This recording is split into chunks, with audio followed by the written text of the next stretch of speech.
Hello everyone. In this video, we're going to introduce polar coordinates. So first, let's talk about the difference between rectangular coordinates and polar coordinates. So rectangular coordinates are the coordinates that we are used to. So this is just your xy coordinates in the Cartesian plane. And one reason that you might think they are called rectangular is, well, what does your graph paper look like when you get graph paper for the xy plane?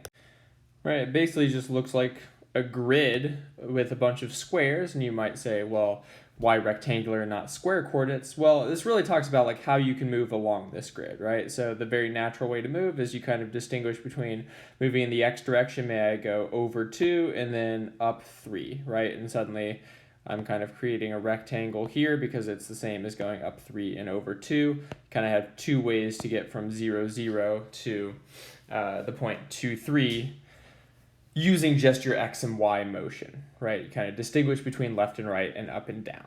So polar, on the other hand, we're going to think of, well, what is hard to deal with in rectangular?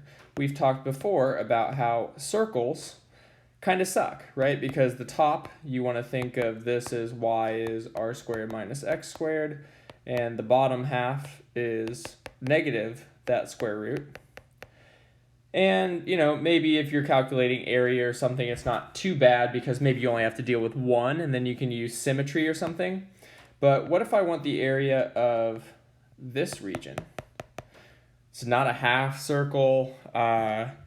It's not going to pass the vertical line test because we're over here. It's not really clear how I would talk about this in just x and y terms. And this is where polar coordinates can come to the rescue. So the idea is we can start with our origin here, and if you just take this whole ray, goes from 0 to infinity, and then you just swing it around 360 degrees. So I'm just going to show like the integer points. You would just go around here, you get a circle, get a circle, get a circle, and you keep getting more and more circles as you go out toward infinity. Basically, it looks like an infinite bullseye thing. That's what your graph paper would look like for polar coordinates. And so for each of these, this is like distance 1 away from the origin, this is distance 2 away, 3 away, right? So we're basically just drawing like the unit circle, the circle of radius 2, circle of radius 3, and so on. So how do I describe a point? Well, my rectangular, everything looks like xy. Here, everything is going to look like r theta. So r is your distance from the origin, and this is like radial distance, right? So if I'm looking here, for instance, this is 2 away from the origin, and then this is your angle. So we're used to dealing with the unit circle or something like that. We go between 0 and 2 pi, and that gives us all the way around. And so here, this basically looks like the point. I'm going 2 away from the origin, and I am at angle pi over 4. And so that would be my r theta coordinates there. So now let's get a little more practice kind of shifting between the two and talk about how we can do that in an easy manner. All right, so first let's just practice graphing with polar coordinates. So I'm just going to place these 5 points and talk about how we would get this, right? So again, thinking of your angles. So these are the distances, right? So this would be like r equals 0, 1, 2, 3, and 4. This is theta equals 0, right? Like here would be theta is pi over 4, pi over 2, pi, and 3 pi over 2. So pi over 6, I'm talking about, something like here, right? So go here, and so it would be like this point, because I'm going forward 2, right, distance 2. Pi over 4, I want to go, right, at that 45-degree angle, but this is -1 and not 1. That just means I'm going to travel backwards, and so that would be right here, okay? So I want to point out that these are not necessarily unique, and so another way you could say this is go all the way around to 5 pi over 4 here, and then go forward. And so this is the same thing as 1 5 pi over 4. So we do not necessarily have unique expressions of points. Okay? another example, this 3 pi over 2, right? So 3 pi over 2 is just going straight down. We go 1, 2, 3. And then the other one, same angle, but then -3, so I want to go up instead of down. I'm facing like going backwards at that angle. And finally, 1, 0, well, that one is right there. And I want to point out that this would be the same as 1, 2 pi, or 1, 4 pi, because 0, 2 pi, 4 pi, that's all going to get me at this same angle, right? So there are infinitely many ways to describe that single point. For your first exercise, I want you to, draw that polar coordinate graph and then label these 4 points on that graph.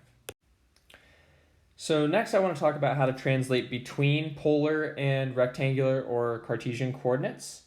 And the key here, so first I'm going to start with polar to Cartesian / rectangular. So we're going to start with an r theta. So that means I basically have a triangle, and every time if I'm thinking, right, a point in the plane, I can describe my x and y coordinates here and just kind of draw this triangle, right? I go over x, up y, and then my distance is the length of my hypotenuse, which is r. So how do I solve for x and y here? Well, I know r and I know theta. So what's useful? Well, cosine of theta is x over r, and so this means that x is r cosine theta, and then sine theta is y over r, and so y is r sine theta. Okay, and so this is how you can get from polar to Cartesian. And then I want to point out that if you want to go back, you can always note that tangent, so if you know x and y, what relates these two sides, tangent is the natural one. And so tangent of theta is y over x.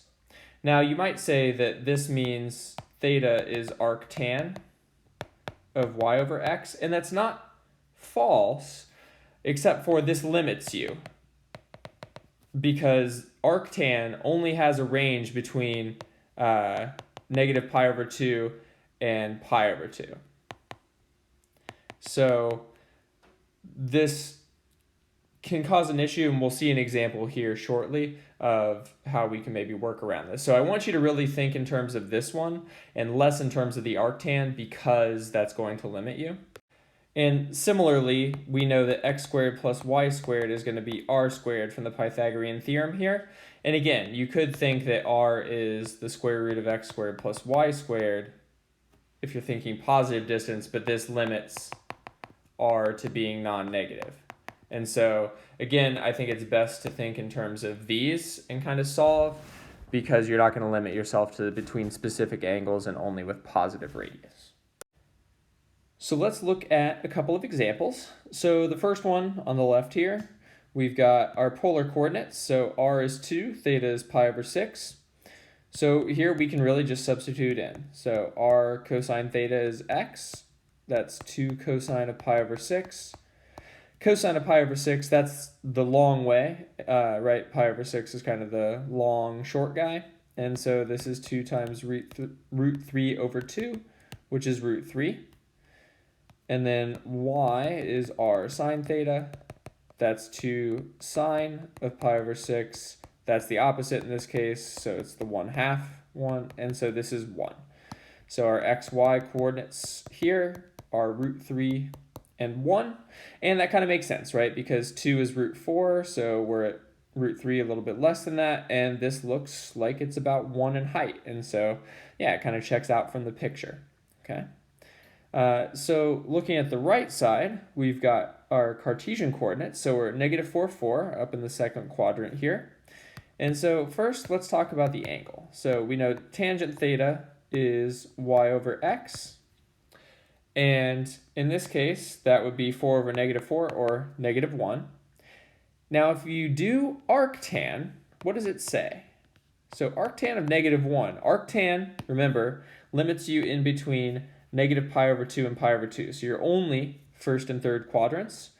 In this case, arctan of -1 is negative pi over 4. So that would be putting you kind of along this line, which is totally fine. You can do that. It just would mean that your r is negative. But I just want you to be aware of like what arctan does. It does say in this case that you can't be pointing toward that point. And so for me, it's easier to just see like, hey, this is up here. What angle is this? This is going to be 3 pi over 4, right? And so that's totally fine. And I want to use that one. So let's do theta equals 3 pi over 4.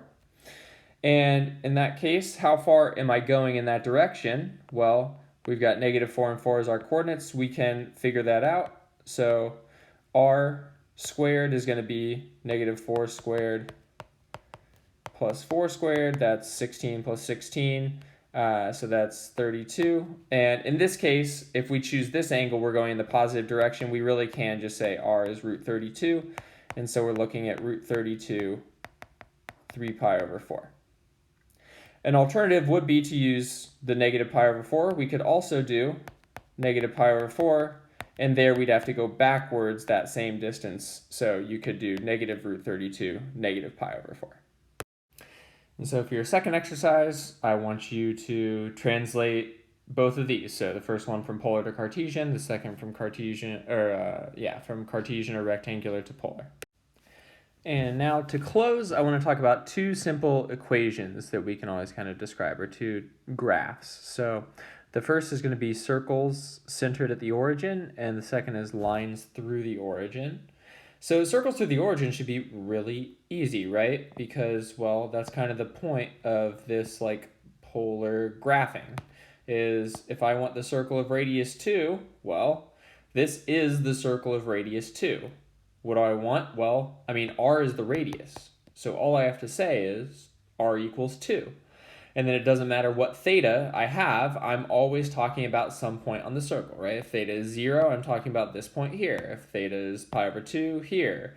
If theta is, 5 pi over 2, I'm still there. 3 pi over 2, I'm down here, and so on. And so r equals whatever gives you the circle of radius that whatever, okay? So that's very easy. And now lines through the origin are also just really not that bad. So if I want, for instance, this line here, well, it's really defined by my angle, right? So this is at pi over 4, and I can get, pi over 4, 1 pi over 4, r theta, right? And then this would be, 2 pi over 4. I can have 0 pi over 4, going r equals 0 there. This is going backwards, but in that same direction, right? And so negative 1 pi over 4. And so all this is the line theta equals pi over 4. I'm fixing an angle, and then I'm allowed to change however far I'm going, either forward or backwards through that angle. And so in general, lines through the origin look like theta equals some constant, okay? And obviously you can do whatever angle you want, but you really only need angles between 0 and 2 pi to talk about all lines through the origin. All right. And so as your exercise, this is a line that we did not talk about there because it's not through the origin. Can you find an equation in polar coordinates for the vertical line x equals 2? And remember, we have ways to talk about switching between types of coordinates, so see if that's useful there. All right. Thank you for watching.